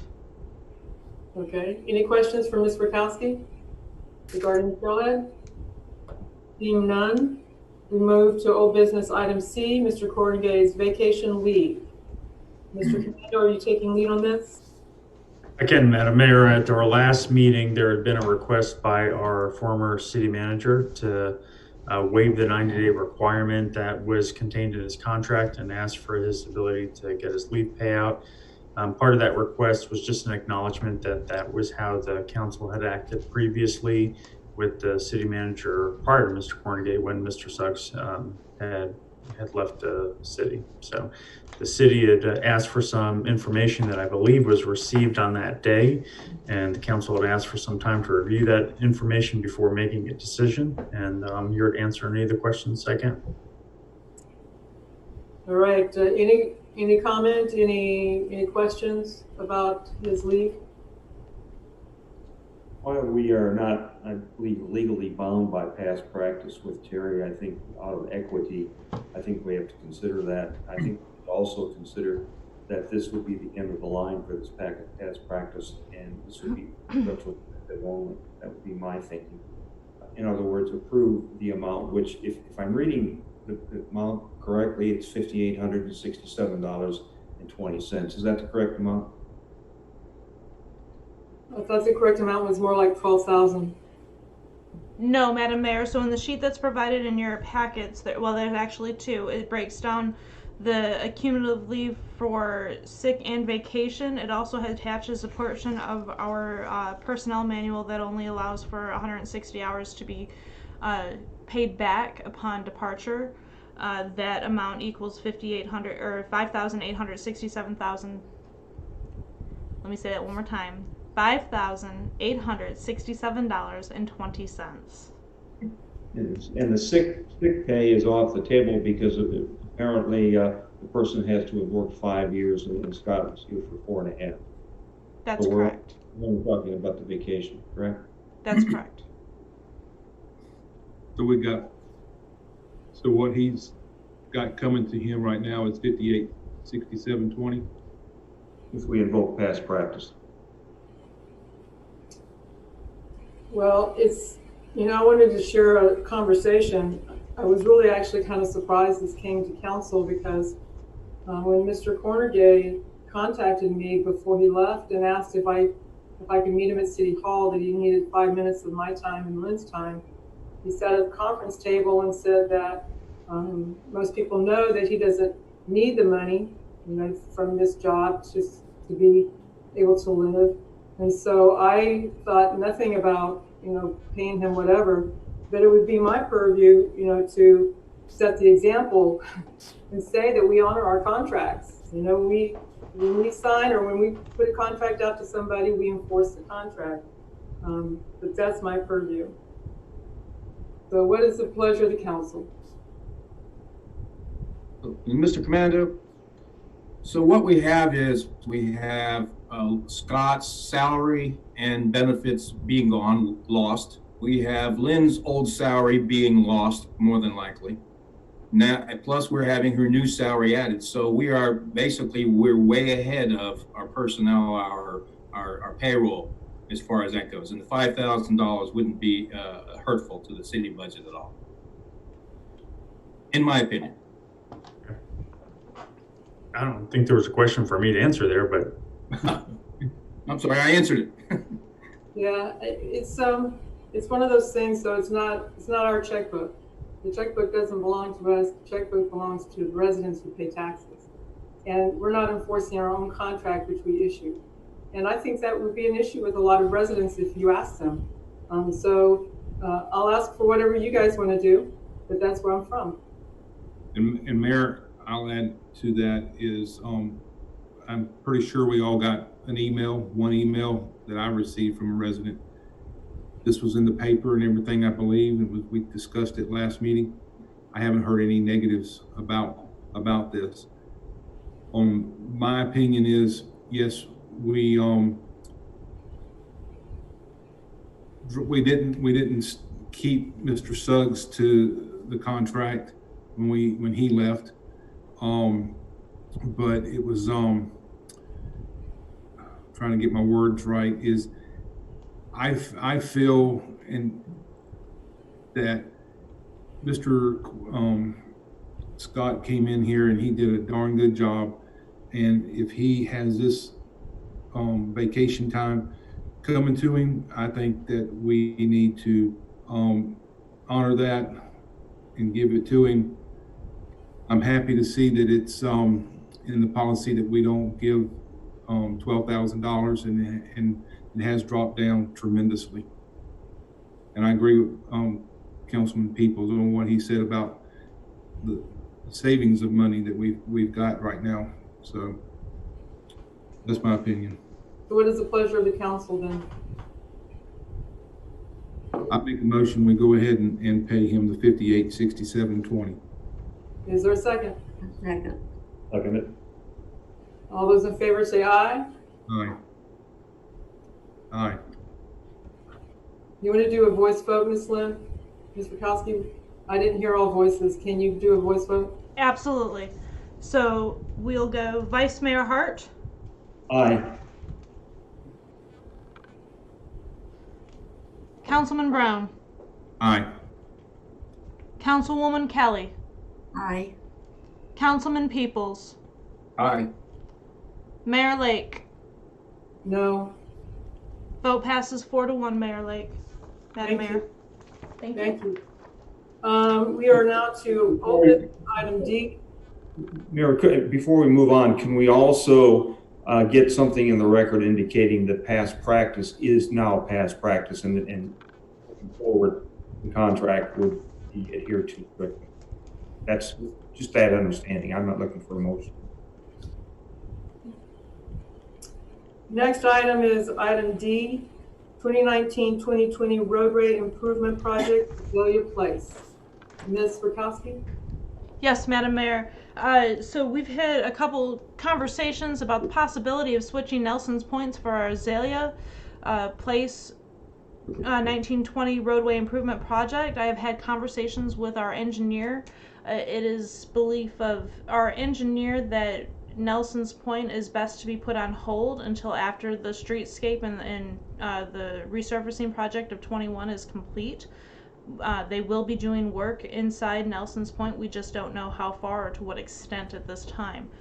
With that being said, I was not able to pull the numbers. I did not get the documentation fast enough from Michael Baker, but because of our last fiscal year's project rolling into the current fiscal year, plus what we have already exhausted for our 30% plans of Azalea Place, we have almost met our budget for this fiscal year. Now we do have funds in our reserves for our CIP, but I need an answer from council on whether or not to proceed with Azalea Place.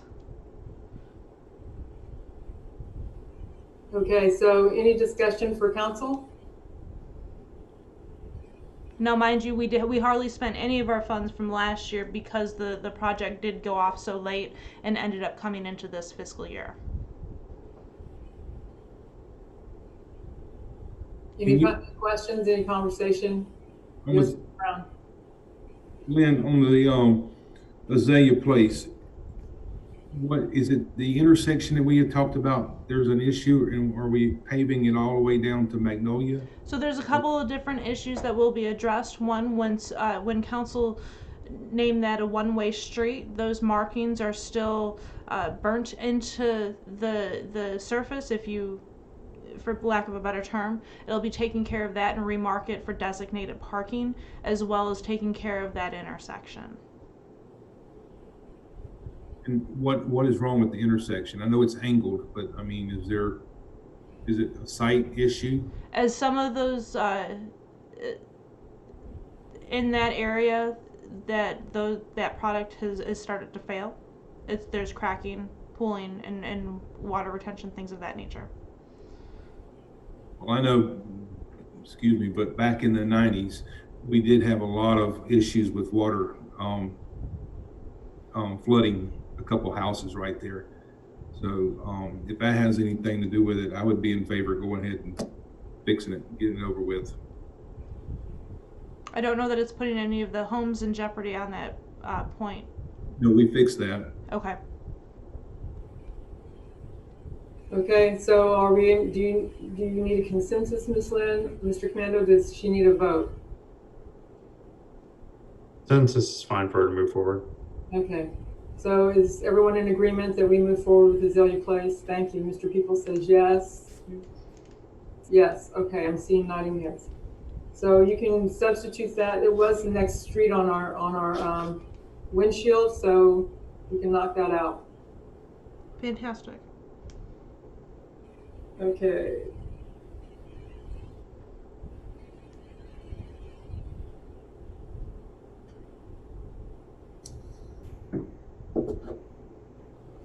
The next item on our agenda will be committee reports and recommendations.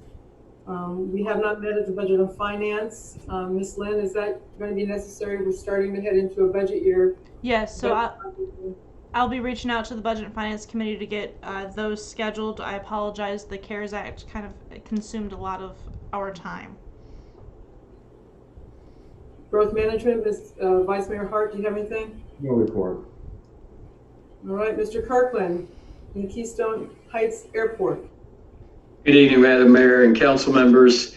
Good to see each of you tonight.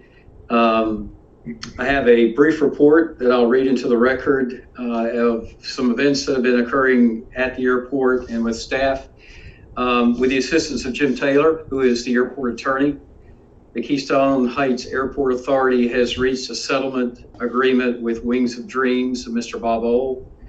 Essentially, Mr. Ohl has signed over to the airport the artifacts that are on the airport. And fortunately, the center fuel cell located in Green Cove Springs is still the property of GSA. So we don't have to worry about that large tank. Maria and I, along with Jim Taylor, have been exchanging emails and participating in teleconferences with a movie production company who's interested in leasing the NASA shuttle simulator in a proposed movie. More details to follow. On the 4th of June, Maria, Bill Prey, and I met with representatives from Comcast to discuss an access agreement allowing Comcast to install fiber optic cable into the airport. There were some minor verbiage changes that were made to the agreement, and we also submitted that to the FAA for their comment, if any, before we'll proceed with this project. The airport staff, as well as members of the Bradford County manager, attorney, and AECOM engineers, we met on June 23rd to start the environmental assessment project at the airport. AECOM provided details of the project, and they are targeting completion in 12 to 15 months. That's assuming that there are no delays with the FAA and COVID and some of the other things that have hindered projects in the past. But it was a good meeting, good start to getting this project moving and getting this assessment done. On the next day, June the 24th, the Keystone Heights Airport Authority met in a special called meeting to approve the 2020-2021 budget, and also to appoint a committee to determine how best to utilize the NASA artifacts that we have inherited from Wings of Dreams. And also our budget was submitted to Ms. Rotowski on the 29th of June. Also on the 29th of June, Maria and I had a teleconference with Diane Scholes to discuss funding options for generators that we've been trying to obtain for the last 2 years. This would be a generator for the new FBO, as well as a generator, a 3-phase generator for our fuel farm. This has been an ongoing effort, and we greatly appreciate Ms. Diane and her trying to help us find some state funding to purchase these. There was a lot of interest after the hurricanes a few years back, all the way up to the congressional level, but we've not really had any response from that level. The FAA does not fund generators, and if we were to put that in front of Florida DOT Aviation, we have to put these projects in a cycle. So if we submitted it this year, it would be 2026 before it would the funding would become available if it was approved. So we're looking at every option that's available to us, and again, Ms. Diane Scholes has been a great help in helping us just find out what's out there, and then if it's applicable to the project that we're looking at and getting these generators. The airport staff, they continue to respond to emails and calls about the airport's response to the COVID-19 mandates. Maria continues to report both to FDOT and Clay County EOC weekly as to the airport status. Our new FBO is open to tenants and deliveries only at this time. We're still on a holding pattern as to setting a date for the grand opening. Hopefully with COVID-19 pandemic will get resolved sooner than later, and we can come up with a firm date and have a grand opening to show off the new FBO. And that's all I have. Any questions? Any questions? Seeing none, we thank you for hanging in there. It's been kind of a long meeting. That's okay. I'm accustomed to those. Thank you, Madam Mayor. Thank you, Council. Yes. Thank you. Next on the agenda, we're under committee reports. Planning and zoning. Do you have anything, Ms. Rakowski, planning and zoning? Planning and zoning was handled elsewhere on the agenda. Okay. Vice Mayor Hart, Heritage Commission. Nothing new. They have not been meeting due to COVID. Okay. On to new business. Under new business, we have the interlocal agreement with Bradford County regarding the Keystone Airport. So, Madam Mayor and Mr. Kirkland, please correct me if I'm wrong. We do have an interlocal agreement that has been drafted that is on its way to the FAA and then will be passed by the Council and Bradford County Commission once approved by the FAA, from my understanding from Mr. Sexton. Yes, that's correct. I had spoken with Mr. Sexton when we had the meeting about the environmental assessment, and he was finishing that and forwarding it to Mr. Commando for his review to make sure we had incorporated, or he had incorporated, the changes that had been suggested. So we will get this submitted to the FAA and see if they have any comment, and then bring it back for City Council review and approval. Excellent. Okay, any questions of Mr. Kirkland? Ms. Rakowski? No? Okay. Seeing none, thank you again for hanging out with us, Mr. Kirkland. We appreciate it. You're welcome. Glad. Very interesting meeting. Thank you. Okay, thank you. We have already addressed the CARES Act items, so we'll move on to the city manager contract. Mr. Commando, would you like to speak to this item? Yes, Madam Mayor. So I presented a contract, or a proposed contract, for the City Council's review after having some conversation with Ms. Rakowski. The only thing that I neglected to do as I looked at that contract was, or as I'm looking at the contract now, was that we had originally also included cell phone and a vehicle allowance. I would just recommend to the council that we also include, whatever it was that we were paying for Mr. Cornegay at that time. So if you have any questions, I know some of you have reached out to me prior to this meeting. I'm happy to answer any questions. I think as the council is well aware, and as Councilman Peoples had already mentioned, you'll end up saving money because you're consolidating the city clerk and city manager positions. Any questions of Mr. Commando? The contract appears to be a mirror image of Scott's contract with the, of course, new names and amounts, but otherwise it's pretty much the same agreement. Is that factual? Yes, the differences were you would ask for the inclusion of the certification and beginning of that within the year. The salary was within the range that was recommended by council. And like I said, we still need to add into, if the council approves, the cell phone and vehicle allowance. Okay, thank you, Mr. Commando. Is there a motion on the floor? I'll make a motion to accept the contract with the cell phone and the car allowance included. Okay, second, thank you. All those in favor say aye. Aye. Aye. Any opposed? Seeing none, motion passes 5-0. And I mentioned to her the other day when we were talking, it's kind of like, did you ever expect the first 30 days of this new job to be as active as it's been? It's been a ride for sure, but I enjoy it. So welcome to the job, Ms. Wachowski. Thank you, Madam Mayor, and thank you, Council. We're on to item D under new business, the cemetery design. Ms. Wachowski, would you like to present the item? Yes, so in your packets there is a proposal from Michael Baker. It's just 3 conceptual plans. There's some rough numbers in there, and if I may, let me pull that up on the screen so that we can see this a little better. Possibly.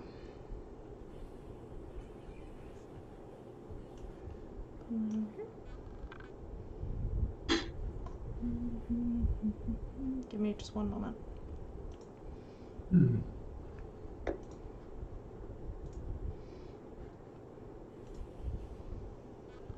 Here we go. Okay. Hold on, I have to move you guys. So you'll see our first plan here. It shows an outline. Can you see my hand, my mouse? Yes. All right. The Winchester model, these are a very interesting model. We do have 64 niches that are surrounding the area right here that can be purchased individually. However, for a cost savings or an expense or a less expense to our customer, this right here is more of a communal niche to where we can provide at a lesser expense. It's not individual.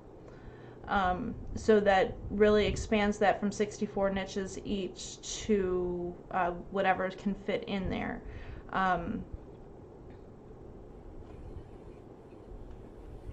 Moving down to our next design.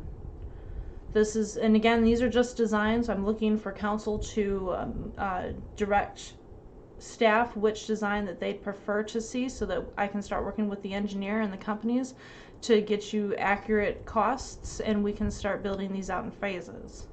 And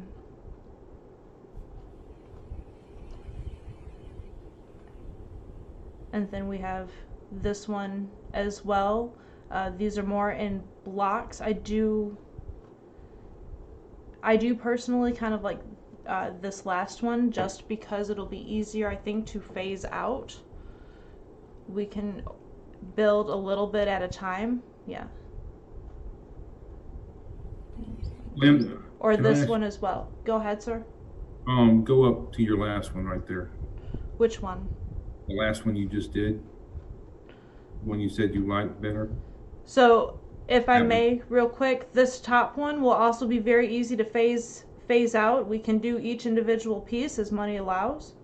I think that we'll be able to get a more bang for our buck as we'll be able to utilize the Winchester model more within this one. It does separate and give individuals a sense of peace and seclusion as they do sit in remembrance of their loved ones. So moving back down to the last one.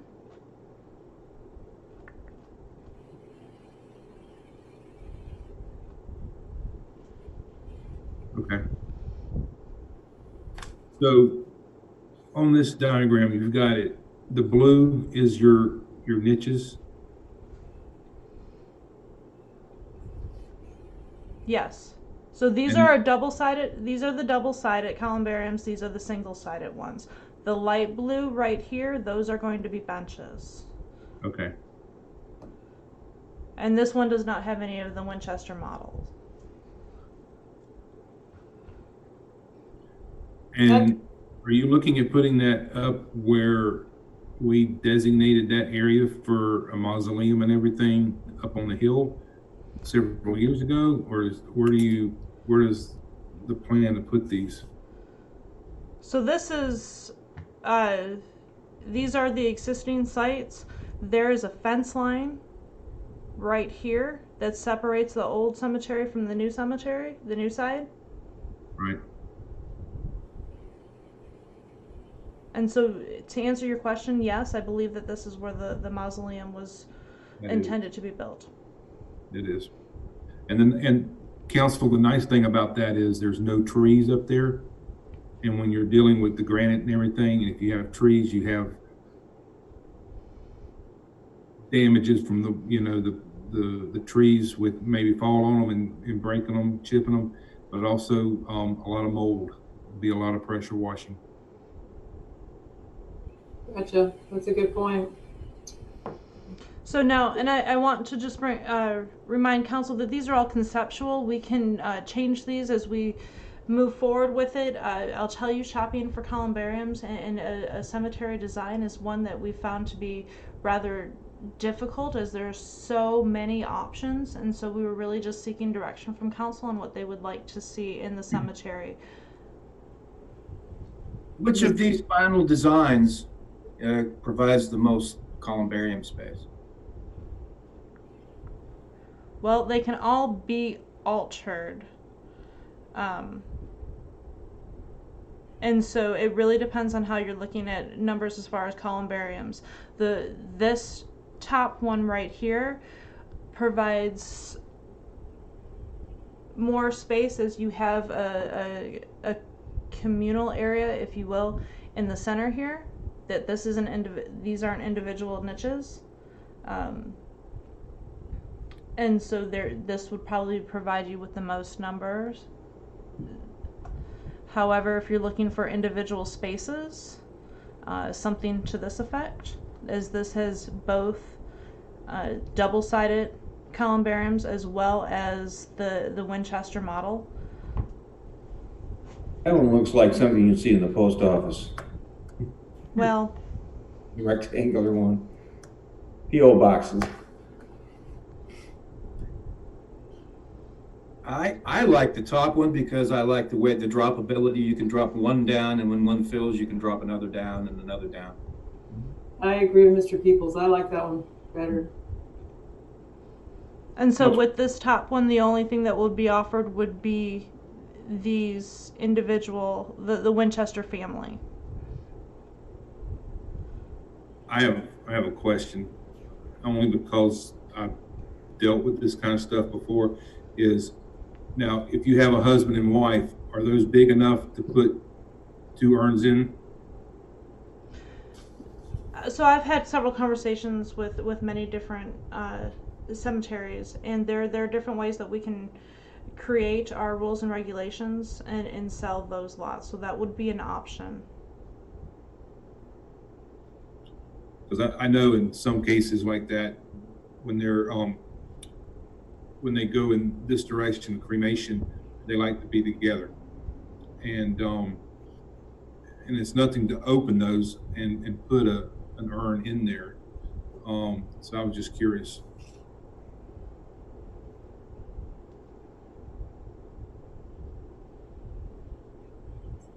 So consensus, I know myself and Mr. Peoples like the top plan. Mr. Hart, what would be your preference? I like the top plan as well. Mr. Brown? Well, I'll go with the top plan. Me too. Mrs. Kelly, you too? Ms. Rakowski, there's consensus on the council to go with the top plan. Okay. I'll work with the engineer. We'll start putting that in place and bring that to council. Okay, and why don't you go ahead and pick up the next item, which is the cemetery rule? Yes. Anyone, just a second, Mr. Brown would like to say something. I'd like to say one thing is when the city took this cemetery over, that's one of the first things we started talking about. And it's been many years, and I just want to thank the staff and our engineering, everybody for doing this, because this is something that is definitely needed in Keystone. Thank you. Well done, Ms. Rakowski. Thank you. You want to talk about the cemetery rule? Absolutely. So in your packet, you do have our perpetual care and regulations policy. I am asking for council tonight to consider changing the rule that does not allow for benches to be placed within our cemetery, and instead allowing for flat benches are permitted. They must be made of stone and placed on private property. I have also included in your packet a design of one who is requesting a bench to be placed on his daughter's property, or on his daughter's site, what that'll look like and how that'll sit within that site. I will say that this has been a difficult rule to enforce, as it's been past practice for many years to allow benches out there, and so this way it allows us to regulate plus give those an opportunity to sit and grieve with their loved ones. So you're proposing stone, not concrete, is that correct? Any kind of stone, concrete, something that would be difficult to pick up by winds, something that would be difficult to, the weather would have a difficult time to impacting, and then also placed on private property, so it would not be the responsibility of the cities. Mr. Peoples? And something that a string trimmer will not destroy. That's correct. What was the original reason to not allow benches? I have no idea. Those were put in place prior to my Keystone years. Lawn maintenance. Yes. Yeah. So are there any questions or discussion? Is there a motion? Does anyone make a motion based on Ms. Rakowski's explanation? To amend the perpetual care regulations to allow flat benches. I'll make that motion. Is there a second? I'll second. Mr. Peoples, thank you. All those in favor say aye. Aye. Aye. Thank you. Any noes? No. 5-0, Ms. Rakowski.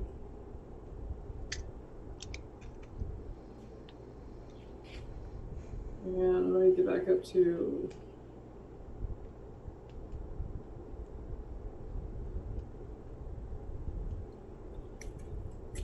the next item on the agenda is the purchasing policy amendment. Ms. Rakowski? Yes, Madam Mayor. Included in your packets is the current purchasing policy. I'd like to bring your attention to page 3 of that policy, bidding thresholds. I'm asking for the council to consider moving the bid threshold from $10,000 up to $20,000, allowing us to acquire 3 written quotes up to $20,000. Still, with anything over $10,000 would be awarded by council. The reason being is we're finding it difficulty to receive some bids for things of $12,000 and $14,000. For instance, the beach or the gate that surrounds the beach, that's going to come in right at about $14,000. However, nobody really wants to give us a sealed bid on that. We will still receive 3 quotes, and that'll still be awarded by council. It'll just will not have the time that's required to go out for a formal bid process. Any questions of Ms. Rakowski? Any concerns? No. Okay. I don't have a concern either, especially since council is still involved. So is there a motion? I'll make the motion. Thank you. Is there a second? Mr. Peoples, thank you. All those in favor say aye. Aye. Aye. Any opposed? Motion passes 5-0. We are up to new business G, beach stage, and it appears Mr. Peoples is going to be leading the discussion on the beach stage. Thank you, Madam Mayor. I have abandoned the idea of a brand new band stage, and I have taken up the suggestion of Mr. Hart at the last meeting that we build onto the present stage. And this was a design that Gary at My Brands did for us. It would provide enough stage area, and it would provide enough structural strength. And the only thing that I have talked to some musicians, and maybe Mr. Hart would concur, the only thing that I could see we could do differently was maybe raise the front of the stage a foot and a half, 2 feet, whatever, so that the people sitting in the back of the beach area there could see a little bit better. When they see down, they can see better into the stage.